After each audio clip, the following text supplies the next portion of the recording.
Au nom du Père et du Fils et du Saint-Esprit. Amen. La paix de Jésus soit dans votre maison, sa paix et sa joie. Alléluia. Nous sommes toujours en pleine semaine de Noël, où nous fêtons Noël toute la semaine, comme la semaine de Pâques. Je me répète, mais c'est vraiment important d'en prendre pleine conscience. D'ailleurs, ça se sent même dans l'air. Alléluia, merci Jésus, par ta grâce. Saint Évangile selon saint Luc, chapitre 2, versets 22 à 35. Puis arriva le jour, Jésus est présenté au temple. Puis arriva le jour où, selon la loi de Moïse, il devait accomplir le rite de la purification. Ils portèrent alors l'enfant à Jérusalem pour le présenter au Seigneur. Comme il est écrit dans la loi du Seigneur, tout enfant mâle premier-né sera consacré au Seigneur. Ils offrirent le sacrifice ordonné par la loi, une paire de tourterelles ou 2 petites colombes. Il y avait à Jérusalem un homme fidèle et pieux appelé Siméon.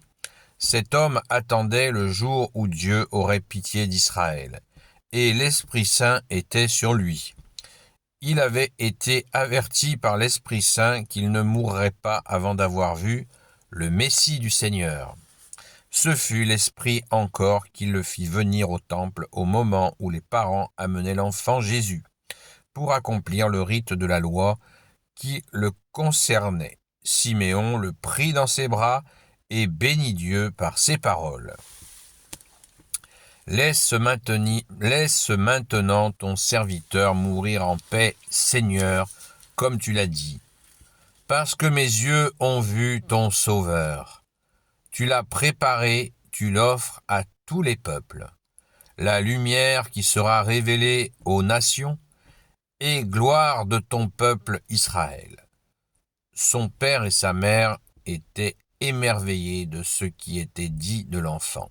Siméon les félicita. Il dit ensuite à Marie, sa mère, « Regarde cet enfant, apportera aux masses d'Israël soit la chute, soit la résurrection.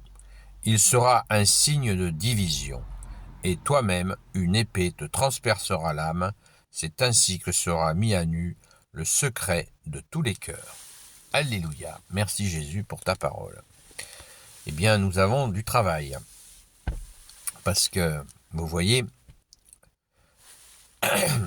à ceux qui réfutent que Jésus est venu et bienvenu pour toutes les nations, eh bien, il y a 1000 citations dans l'Évangile où nous l'apprenons, et là, ce vieux Siméon absolument nous fait cette merveille.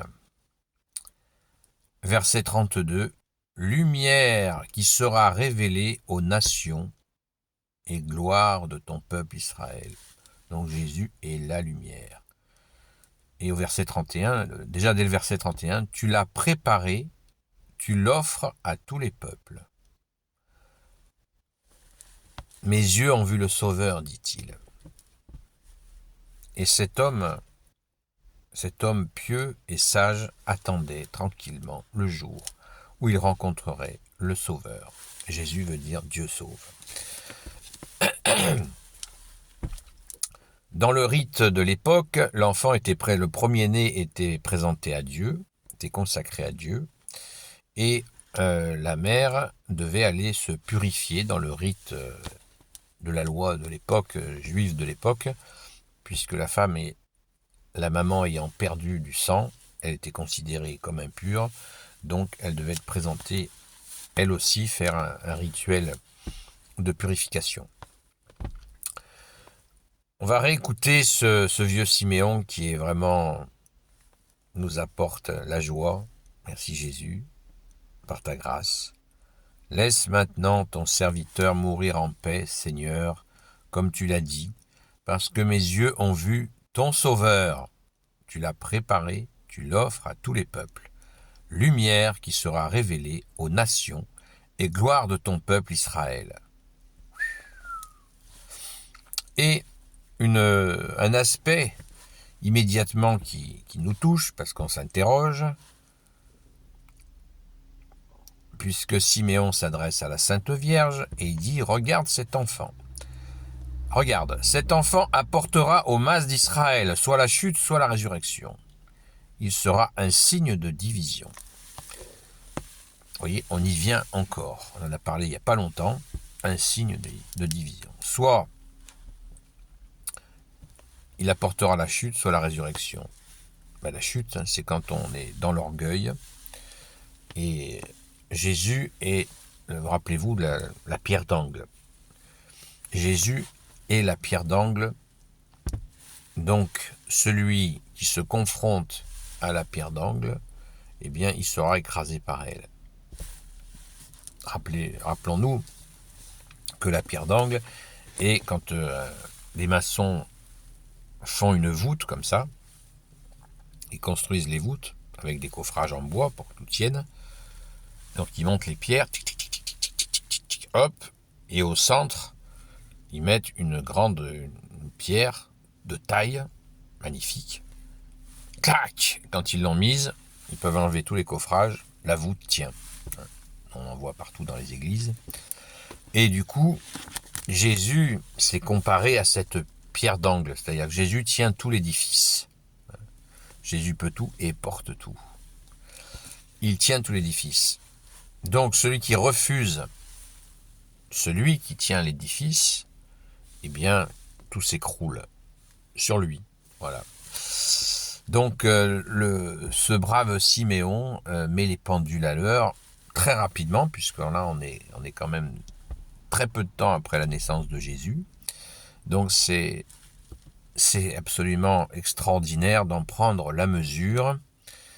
Nous oublions régulièrement, moi le premier, ces belles paroles du vieux Siméon qui nous éclaire, qui nous donne le programme. Qu'est-ce qui va se passer avec le Sauveur? Alléluia. Merci Jésus de bénir ce sage qui est de toute évidence au paradis. Et c'est vraiment une grande joie. Et vous voyez comme l'évangile est magnifique parce qu'il alterne plein d'acteurs, y compris sans oublier tous les prophètes qui ont annoncé Jésus. Donc ce déroulé de l'Ancien Testament, Nouveau Testament jusqu'à l'Apocalypse, c'est vraiment un déroulé extraordinaire. Prenons-en pleine conscience. Par ta grâce, ô Jésus, alléluia. Gloire éternelle soit au Père et au Fils et au Saint-Esprit, maintenant et toujours, et pour l'éternité. Amen. Ô Jésus, toi qui peux tout et qui portes tout, toi le Sauveur, toi l'Emmanuel, je te confie toutes celles et ceux qui regarderont cette vidéo, ainsi que leurs proches, selon ta seule volonté, ô Jésus. Sainte Marie, Reine des cieux, toi l'Immaculée Conception, toi qui écrases le serpent, toi qui es la lune sous tes pas, toi notre Mère, Notre-Dame, Saint Joseph, toi le juste et le saint, toi le sage, toi la terreur des démons, toi le saint gardien de la Sainte Église catholique apostolique, Sainte Marie-Madeleine, notre chère sainte patronne, et vous, tous les saints et saintes, amis de toi, Jésus, Saint Michel Archange, qui est comme Dieu, Saint Gabriel Archange, Saint Raphaël Archange, et tes anges guérisseurs, et vous tous les anges qui servez Jésus, je vous confie toutes celles et ceux qui regarderont cette vidéo, ainsi que leurs proches, selon ta volonté, ô Jésus. Je vous souhaite une bonne journée dans la paix de Jésus et dans sa joie, cette joie de Noël si intense en ce moment. Je nous invite, moi aussi, à continuer à prier pour, c'est un message aux amis de Sainte Marie-Madeleine, eh bien, prions. Hein. Prions. Nous avons des gens à prier régulièrement, qui sont en grande difficulté, donc confions-les, ne nous lassons pas de prier pour eux, s'il vous plaît, tous les jours et la nuit, quand ça vous est possible. Comme tu nous l'as demandé, Jésus, veillez et priez. Et bien sûr, prions pour la France, le peuple franc, en demandant pardon pour l'apostasie. Prions aussi pour les innocents massacrés. Vous voyez, la nuit de Noël, nos frères et sœurs du Nigeria ont été massacrés par des musulmans. Et c'est catastrophique. Prions pour eux. Ils sont martyrs et c'est eux qui vont prier pour nous. Gloire à toi, ô Jésus.